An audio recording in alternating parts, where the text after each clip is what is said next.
আমার 3000 সাহাবী আর 3 জন সেনাপতিকে নবী আমার পাঠাতেছেন মুতার পান করে, বলে চলে যাও। এই দিকে 3000 সাহাবী আর ওই দিকে আপনার 3 জন সেনাপতি চলতে আরম্ভ করলেন। এই যুদ্ধে নবী আমার জাননি, এই মুতার যুদ্ধে যখন মুতার প্রান্তরে 3000 সাহাবায়ে কেরাম পৌঁছালেন, তার পূর্বেই রোম থেকে সুপার পাওয়ার আলা 1 লক্ষ কাফের উপস্থিত হয়ে গিয়েছে। অর্থাৎ নবীর সাহাবী হলো 3000 আর কাফের হলো 1 লক্ষ। অর্থাৎ 1 লক্ষ কাফেরের সাথে মোকাবিলা করবে নবীর 3000 সাহাবী। সুবহানাল্লাহ বলবেন না?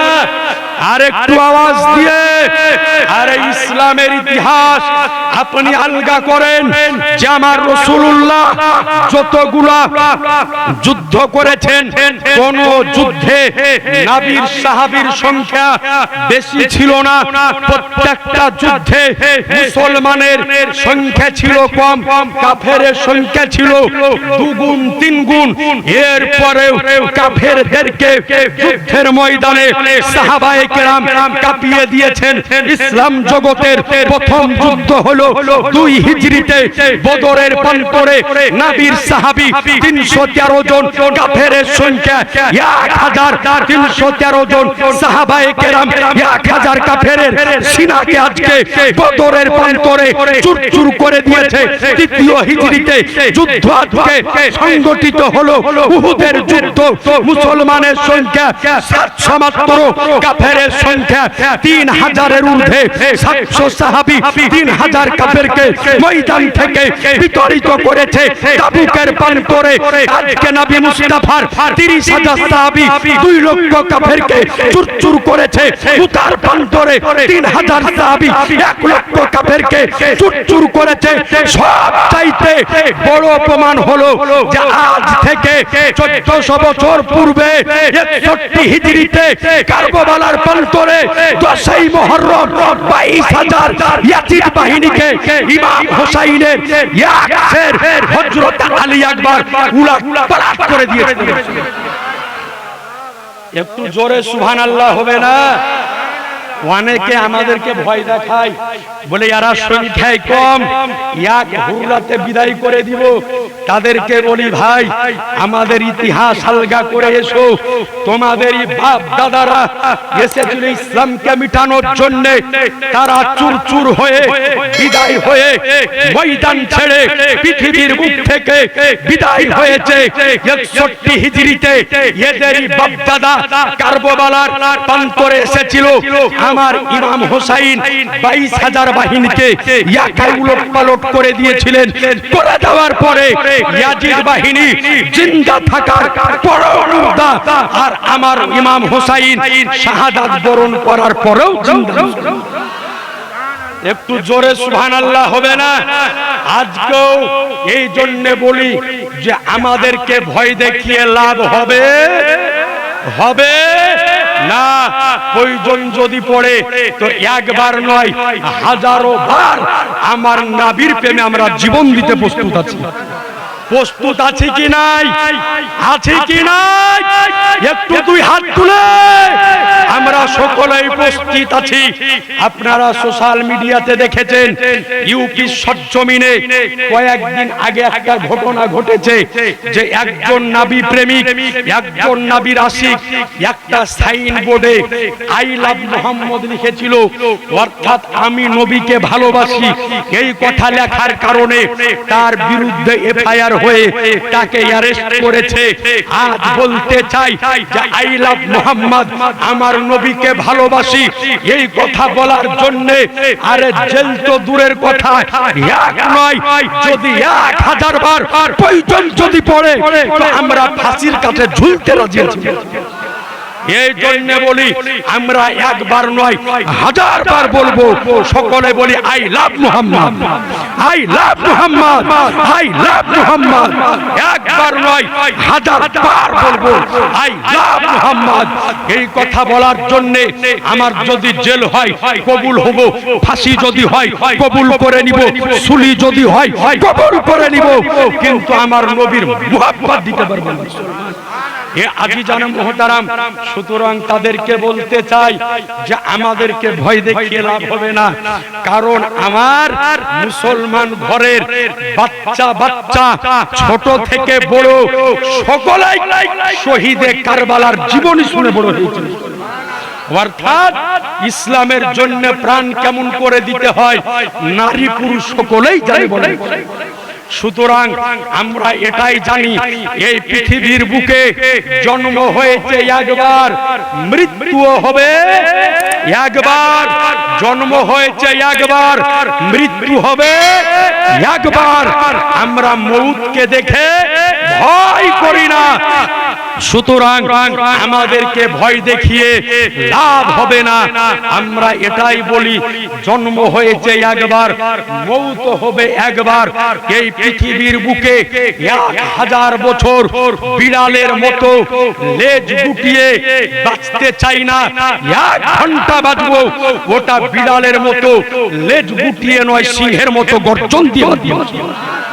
সুতরাং আমাদেরকে ভয় দেখিয়ে লাভ নাই।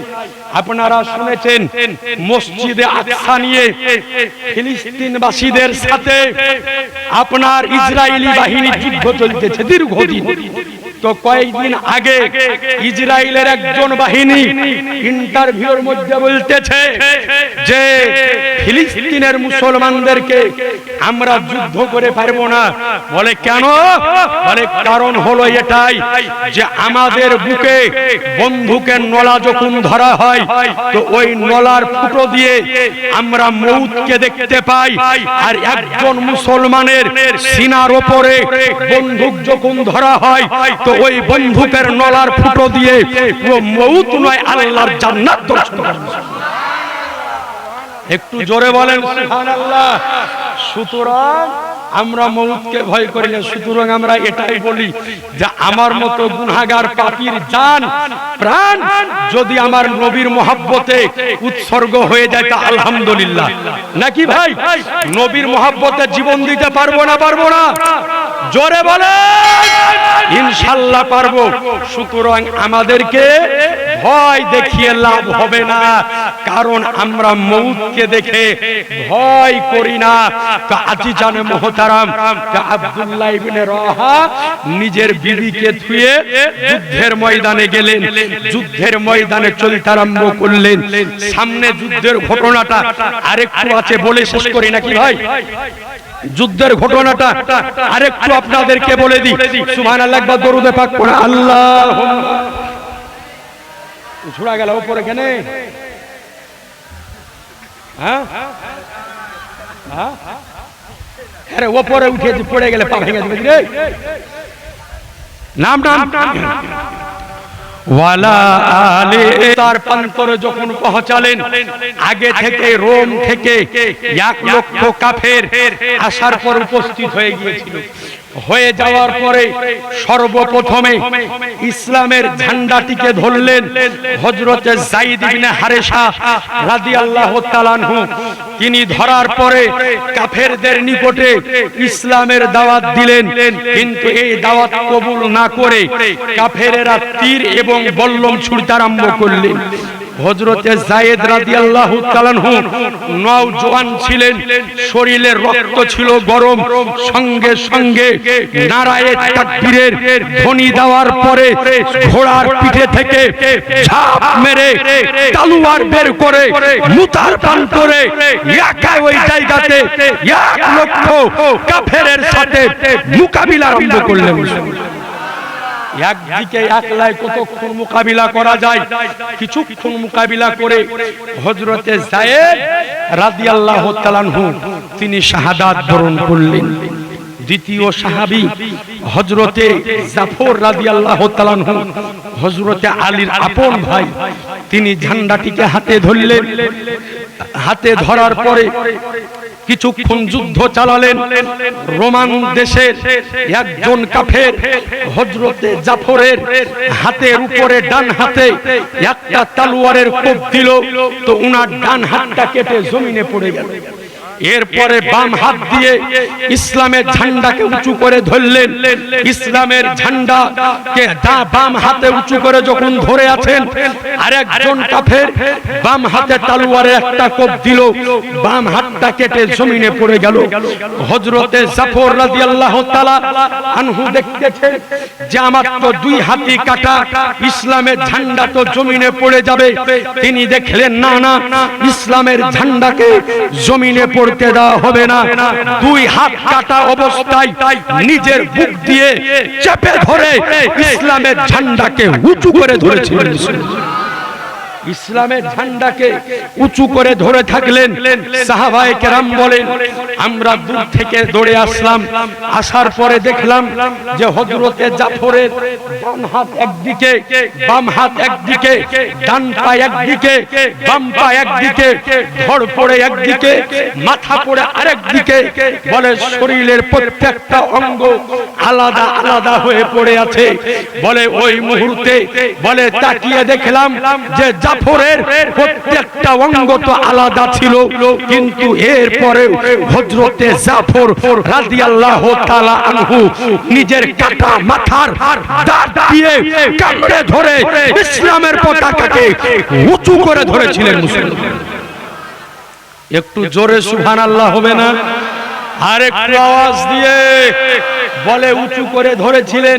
সাহাবায়ে কেরাম বলেন, আমরা নিকটে আসলাম। আসার পরে হযরত জাফরের মাথা থেকে পা পর্যন্ত প্রত্যেকটা অঙ্গকে চুমু খেলাম। হযরতে জাফরের হাত এবং পা একটাই কথা বলতেছিল যে ওগো নবীর সাহাবীরা, তোমরা মদিনায় পৌঁছাবে, পৌঁছানোর পরে আমার নবীকে একটাই কথা বলবে যে ইয়া রাসূলুল্লাহ, জাফরের হাত আলাদা ছিল, জাফরের পা আলাদা ছিল, জাফরের মাথা আলাদা ছিল, কিন্তু এরপরেও জাফর ইসলামের ঝান্ডাকে জমিনে পড়তে দিয়েছিল। বলে যে জমিনে পড়তে দিয়েছিল না। হযরতে জাফর রাদিয়াল্লাহু তাআলা আনহুর পরে তৃতীয় সাহাবী হযরত আব্দুল্লাহ ইবনে রাওয়াহা, তিনি আপনার ইসলামের ঝান্ডা ধরলেন। তিনিও কিছুক্ষণ যুদ্ধ করার পরে তিনিও শহীদ শাহাদাত বরণ করলেন। সকলে পড়ে ইন্না লিল্লাহি ওয়া ইন্না ইলাইহি রাজিউন। তিনজন সেনাপতি যখন বিদায় নিয়ে নিলেন, এবার তো সেনাপতি একজন লাগবে, নাহলে যুদ্ধ পরিচালনা কে করবে? পরিচালক তো দরকার। তো সকলেই মিলে নবীর বিখ্যাত সাহাবী, যার নাম শুনলে কাফেরদের গায়ের লোম ভয়ে দাঁড়িয়ে যেত, যার নাম শুনলে কাফেরদের ভয়ে অন্তরে কাঁপুনি আরম্ভ হয়ে যেত, যার নাম ছিল হযরতে খালিদ ইবনে ওয়ালিদ রাদিয়াল্লাহু তাআলা। বলে উনার নাম কাফেররা যদি শুনতো তো কাফেরদের ভয়ে অন্তরে কাঁপুনি আরম্ভ হয়ে যেত। বলে হযরতে খালিদ ইবনে ওয়ালিদ এমন যোদ্ধাবাদ ছিলেন, তলোয়ার চালানেওয়ালা ব্যক্তি ছিলেন। বলে যে যুদ্ধে হাজির হয়েছেন, জীবনে কোনোদিন হার কাকে বলে জানেননি, প্রত্যেকটা যুদ্ধে জয়লাভ নিয়ে এসেছেন মুসলমান। জোর করে সুবহানাল্লাহ। এইবার ইসলামের ঝান্ডা তিনার হাতে, সেনাপতির দায়িত্ব তিনার হাতে। বলে কিতাব সাক্ষী দেয় হযরতে খালিদ ইবনে ওয়ালিদ রাদিয়াল্লাহু তাআলা আনহু এক হাতে পতাকা আর এক হাতে তলোয়ার ধরে যুদ্ধ চালাতে আরম্ভ করলেন। বলে তলোয়ার চালাতে আরম্ভ করলেন। বলে কিতাব সাক্ষী দেয় হযরতে খালিদ ইবনে ওয়ালিদের তলোয়ার জমিনে চলতেছিল, তো আকাশে বিজলি চমকাতে ছিল। জোর করে বলেন। বলে বিজলি চমকাতে ছিল। বলে কয়েক ঘন্টার মধ্যে এত গতিবেগে তলোয়ার চালালেন যে কয়েক ঘন্টার মধ্যে 1 লক্ষ কাফের মুতার প্রান্তর থেকে পলায়ন করলো। 8ম হিজরিতে মুতার যুদ্ধ 3000 সাহাবায়ে কেরাম আজকে জয়লাভ করে ইসলামের ঝান্ডা উড়িয়ে দিল। একটু জোরে সুবহানাল্লাহ বলে ঝান্ডা উড়িয়ে দিল। সহিহ বুখারীর মধ্যে বর্ণিত হয়েছে, বলে মুতার প্রান্তরে যুদ্ধ চলতেছে, মদিনা থেকে কয়েকশো মাইল রাস্তা, বলে নবী আমার মদিনাতে আছে আর মুতার প্রান্তরে যুদ্ধ হচ্ছে। নবী আমার মদিনা থেকে বসে বসে মুতার যুদ্ধকে দর্শন করতেছেন। জোরে বলা যাবে না সুবহানাল্লাহ? অর্থাৎ মুতার প্রান্তরে কি ঘটতেছে নবী আমার মদিনাতে বসে বসে দেখতেছে। কিন্তু আজ বর্তমানে অনেকেই বলে যে দেওয়ালের পিছনে কি আছে ইডিয়াও নাকি বলে নবী জানেন না। নাউজুবিল্লাহ বলেন। নবী আমার এক জায়গাতে বসে সারা জাহান দর্শন করতে পারেন। নবী আমার এক জায়গায় বসে সারা পৃথিবীকে দর্শন করতে পারেন। উঠান মুসলিম শরীফ সহিহ মুসলিমের মধ্যে হাদিস বর্ণিত হয়েছে, হযরতে সাওবান রাদিয়াল্লাহু তাআলা আনহু বর্ণনা করেন, ওয়ান সাওবান ক্বাল ক্বালা রাসূলুল্লাহ সাল্লাল্লাহু আলাইহি সাল্লাম ইন্নাল্লাহ তাআলা জাওয়ালিল আরদি ফারাআইতু মাশারিকাহা ওয়া মাগারিবাহা। হযরতে সাওবান রাদিয়াল্লাহু তাআলা আনহু বলেন যে নবী আমার বলেছেন যে আল্লাহ পাক সমগ্র জমিনকে আমার নিকটে একত্রিত করে ধরলেন। আমি পূর্ব থেকে নিয়ে পশ্চিম, উত্তর থেকে নিয়ে দক্ষিণ সারা জাহানকে এক জায়গায় বসে দর্শন করে নিলাম।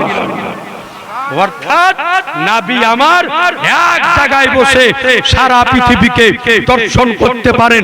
নবী মুস্তাফা দূরে যেমন দেখেন, নিকটে তেমন দেখেন, সামনে যেমন দেখেন, পেছে তেমন দেখেন, ডানে যেমন দেখেন, বামে তেমন দেখেন, জমিনের উপরে যেমন দেখেন, জমিনের নিচে তেমন দেখেন, আকাশের উপরে যেমন দেখেন, আকাশের নিচে তেমন দেখেন। এক কথায় নবী মুস্তাফা এক জায়গায় বসে সারা দুনিয়াকে দর্শন করতে পারেন।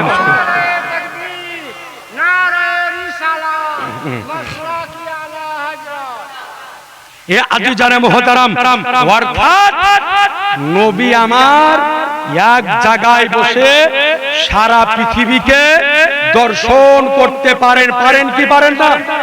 ও জোরে বলেন। তাইলে যারা বলে যে পারে না তার কথা ভুল হবে কি হবে না? একেবারেই ভুল। সুতরাং আপনাদের নিকটে অনুরোধ করব, যারা বলে দেওয়ালের পিছনে কি আছে নবী জানে না, গায়েবের সংবাদ নবী জানে না, যারা এই সমস্ত কথা বলবে তাদের নিকট থেকে আমাকে আপনাকে দূরে থাকতে হবে। বলেন ইনশাআল্লাহ। জোরে বলেন ইনশাআল্লাহ। কারণ হলো এটাই, সে আমার বাপ যদি হয়, মা যদি হয়, ভাই যদি হয়, যেই ব্যক্তি আমার নবীর দুশমন ওই ব্যক্তি আমার দুশমন। যেই ব্যক্তি আমার নবীর পক্ষে আমি হলাম তার পক্ষে। সুতরাং আজ বর্তমানে টুপি পরে, দাড়ি রেখে, পাঞ্জাবি পরে, জালসা করে যারা নবীর শানের বিপক্ষে কথা বলবে, নবীর মানের বিপক্ষে কথা বলবে, নবীর ইজ্জতের বিপক্ষে কথা বলবে, এদের সাথে আমাদের কোনো সম্পর্ক নাই, এদের সাথে কোনো সম্পর্ক থাকবে না। সুতরাং এদের নিকট থেকে সকলে দূরে থাকবেন। কারণ হলো এটাই যে আমার নবীর বিপক্ষে আমরা হলাম তার বিপক্ষে, যে আমার নবীর বিরুদ্ধে আমরা হলাম তার বিরুদ্ধে। এই জন্য আপনাকে বলি, কারো নামাজ দেখে পাগল হয়ে যায়েন না, কারো রোজা দেখে পাগল হয়ে যায়েন না। কারো নামাজ, রোজা, হজ, যাকাত ইবাদতে ভরপুর যদি থাকে, আরে অন্তরটা আমার নবীর মুহাব্বতে খালি যদি থাকে, তো আর ইবাদতের কোনো মূল্য হবে না। সুতরাং কোন ব্যক্তি যদি নামাজ পড়ে পড়ে কপালে ঘটা যদি ফেলিয়ে, আল্লাহুম্মা, খুব ডিস্টার্ব করল বারবার এরকম কেন হচ্ছে? আচ্ছা শেষে বুঝে নিন।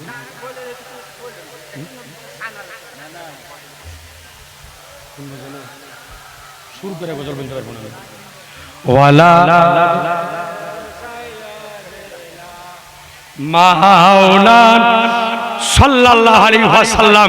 তো আজিজানা মুহতারাম বিরাদারানে ইসলাম, সুতরাং কারো নামাজ, কারো রোজা, কারো ইবাদত আগে নয়, আগে দেখতে হবে তার ঈমান আছে কিনা।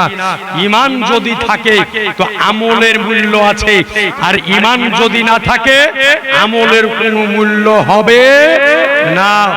এর জন্য বাংলাদেশের একজন আশিকে রাসূল ছিলেন, যাকে 2013 সালে ওহাবি